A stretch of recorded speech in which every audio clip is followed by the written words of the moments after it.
बहुत पहले विट्ठल नाम का एक राज्य था जिसमें मोहिनीपुर नाम का एक बहुत सुंदर गांव था।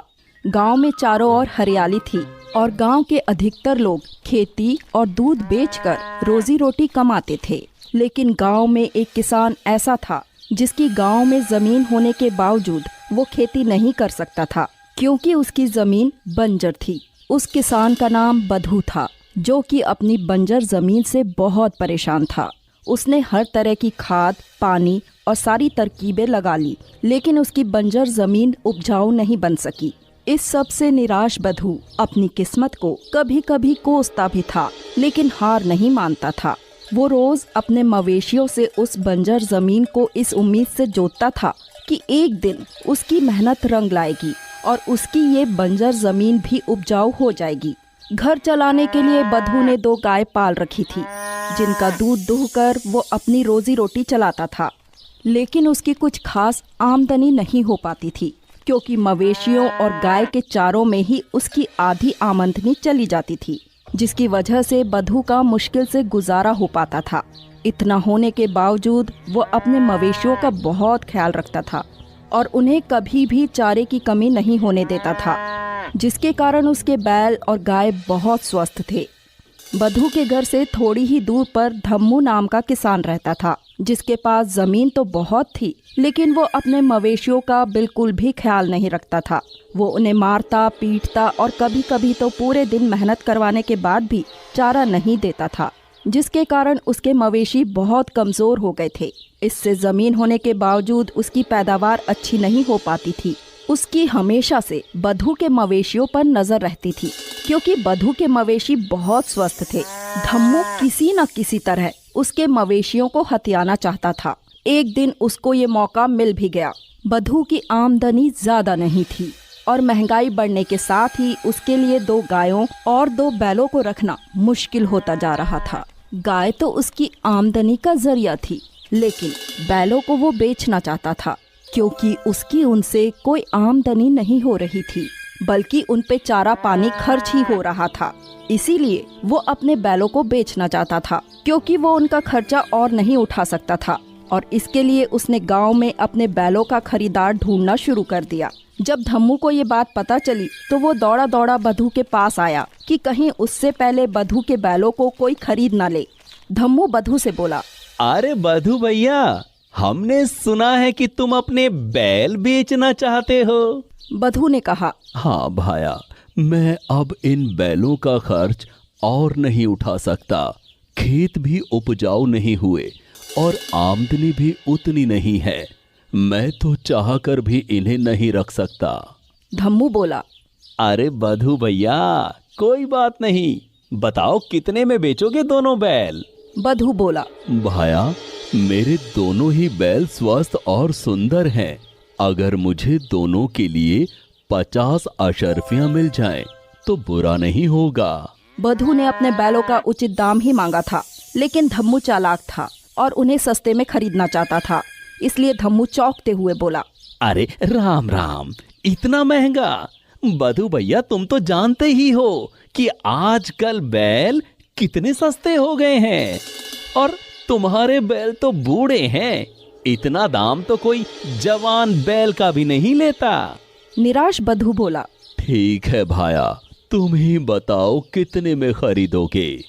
धम्मू ने रौब भरी आवाज में कहा, 30 अशर्फियां, उससे 1 अशर्फी ज्यादा नहीं मिलेगी। बधू अपने बैलों के इस दाम से खुश नहीं था, लेकिन उसके पास और कोई रास्ता भी नहीं था क्योंकि उसे पैसों की सख्त जरूरत थी। इसलिए बधू ने धम्मू को 30 अशर्फियों के बदले अपने बैलों को बेच दिया। अपने बैलों को बेचने के बाद से ही बधू बहुत दुखी रहने लगा क्योंकि उसे उनसे बहुत लगाव था, लेकिन उसके पास इसके अलावा कोई रास्ता भी नहीं था।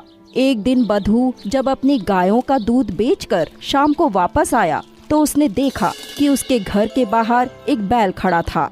दिखने में वो बैल बहुत स्वस्थ और अच्छी नस्ल का लग रहा था। बधू उसे देखकर हैरान हो गया और बोला, आखिर इतने अच्छे बैल को मेरे घर के बाहर कौन छोड़ गया? ऐसा बैल तो मैंने आज तक नहीं देखा। लेकिन क्या पता इसका मालिक शायद थोड़ी देर में यहाँ आ जाए। ये कहकर बधू ने चिल्ला चिल्ला कर आसपास पूछा भी, लेकिन कोई भी उस बैल को लेने नहीं आया। बधू ने शाम तक बैठकर इंतजार किया और जब कोई भी उस बैल को लेने नहीं आया तो बधू ने उसे अपने घर में बांध लिया। अगले दिन सुबह सुबह बधू उस बैल को लेकर अपने खेत पर ले गया और उसकी पीठ पर हल लाद कर खेत जोतने लगा। जैसे ही बधू ने बैल से खेत जुतवाना शुरू किया, उसे अपनी आंखों पर विश्वास नहीं हुआ। जहाँ जहाँ वो बैल जोतता जा रहा था, वहाँ वहाँ जमीन पर पौधे उगते जा रहे थे। बधू तो ये देखकर हैरान था कि जिस जमीन पर आज तक घास तक नहीं उगी, उस पर पौधे सिर्फ एक बैल के पैर रखने से उग रहे हैं। उस दिन वो बैल पूरे दिन खेत की जुताई करता रहा, लेकिन एक बार नहीं रुका। शाम को बधू जब उसे घर लेकर आया तो उसे खाने के लिए कुछ चारा दिया, लेकिन उस बैल का बहुत कम चारे में ही पेट भर गया और उसने खाना बंद कर दिया। बधू अब ये समझ गया था कि वो बैल कोई मामूली नहीं बल्कि जादुई बैल है। वो बोला, ये तो पूरे दिन काम करता रहा, इसके पैर रखने से ही मेरी बंजर जमीन उपजाऊ हो गई और जरा से चारे से इसका पेट भर जाता है। ये तो बैल नहीं बल्कि बैल के रूप में खुद भगवान मेरी मदद करने आ गए हैं। बधू उस बैल का बहुत ख्याल रखता और अपने खेत पर खूब मेहनत करता। आखिर उसकी पहली फसल जो थी, उसकी ये मेहनत रंग लाई और अब की बार गांव में सबसे अच्छी फसल बधू की ही हुई थी। गांव वालों को जब ये पता चला तो सभी बधू को बधाई देने आए, जिनमें से एक धम्मू भी था। गांव वालों ने बधू से कहा, अरे बेटा बधू, ऐसा तुमने क्या चमत्कार किया कि तुम्हारी बंजर जमीन पर भी इतनी हरी भरी फसल खड़ी हुई है। बधू बोला, अरे चाचा जी, ये तो सब इस बैल का कमाल है। ये खेत पर पूरे दिन मेहनत कर सकता है और थकता भी नहीं। इसी की मेहनत से मेरी बंजर जमीन भी उपजाऊ हो गई। गांव वालों ने जब उस बैल को देखा तो सभी हैरान हो गए। उन सभी ने आज तक इतना सुंदर और स्वस्थ बैल नहीं देखा था। धम्मू को वो बैल फूटी आंख नहीं सुहा रहा था, क्योंकि सबसे ज्यादा जमीन होने के बावजूद उसकी फसल अच्छी नहीं हो रही थी और बधू की तो बंजर जमीन से इतनी अच्छी फसल हुई, लेकिन धम्मू कुछ कर भी नहीं सकता था। धम्मू और गांव वाले फिर अपने घर लौट आए। धीरे धीरे बधू की कमाई बढ़ने लगी और अब हर साल सबसे अच्छी फसल बधू की ही होती थी। कुछ सालों बाद बधू ने गांव में बहुत बड़ी जमीन खरीदी, जिससे अब गांव में सबसे ज्यादा जमीन का मालिक बधू हो गया था। लेकिन आज भी बधू अपने बैल की उतनी ही सेवा करता था जितनी पहले करता था। एक दिन जब धम्मू और उसके दोस्त बैठकर बातें कर रहे थे, तभी उनमें से एक दोस्त बोला, अरे भैया धम्मू, फसल तो तुम्हारी अच्छी होती नहीं, अब तो गांव में सबसे ज्यादा जमीन रखने का ताज भी तुम्हारे सर से उठ गया। ये कहकर धम्मू के सारे दोस्त हंसने लगे। धम्मू पहले से ही चिढ़ा हुआ था, ऊपर से ऐसी बातें सुनकर वो और गुस्सा हो गया और दोस्त का गला पकड़ते हुए बोला, ऐसा तूने दोबारा बोला तो तुझे यहीं गाड़ दूंगा। बात रही ज्यादा जमीन की, तो देखना मैं फिर से गांव में सबसे ज्यादा जमीन का मालिक बनकर दिखाऊंगा। ये कहकर अपने दोस्त को धक्का देकर धम्मू अपने घर जाता है और कुछ सोचने लगता है। अचानक वो खड़ा होता है और बोलता है, हाँ, ये सही रहेगा। मैं आज रात बधू को मारकर उसकी जमीन और उस बैल दोनों को हड़प लूंगा और मैं फिर से सबसे अमीर बन जाऊंगा। ये कहकर धम्मू रात का इंतजार करता है और गांव में सबके सोते ही वो बधू के घर की ओर चल पड़ता है। वो चुपके से बधू के घर के आंगन में कूद जाता है, जहां बधू और उसका बैल दोनों लेटे सो रहे थे।